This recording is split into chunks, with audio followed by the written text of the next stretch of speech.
À Felice Bauer, Prague, le 18 mai 1913.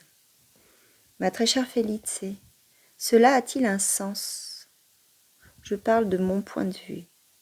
De vouloir continuer à porter le tourment du manque de clarté pour la seule raison qu'il y a quelque part en lui une petite consolation insensée et qui se dissipe au premier instant.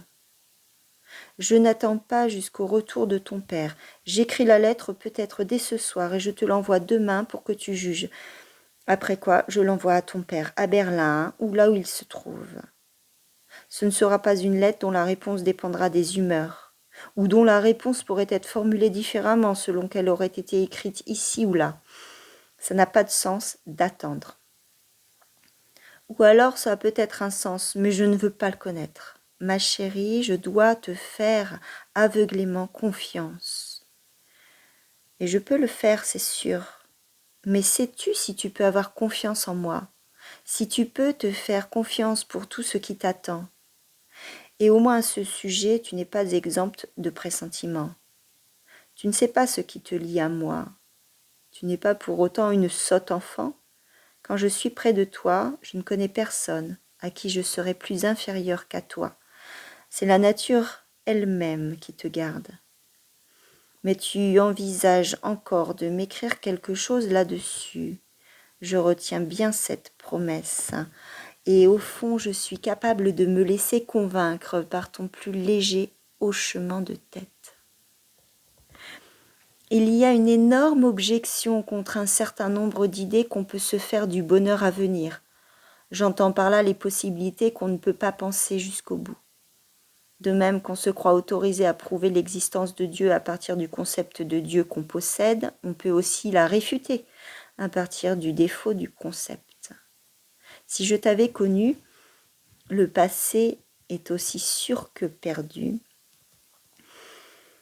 Il y a 8 ou 10 ans, comme nous pourrions être heureux aujourd'hui sans ces lamentables subterfuges, ces soupirs et ces silences désolants. Au lieu de cela, j'ai fréquenté des jeunes filles.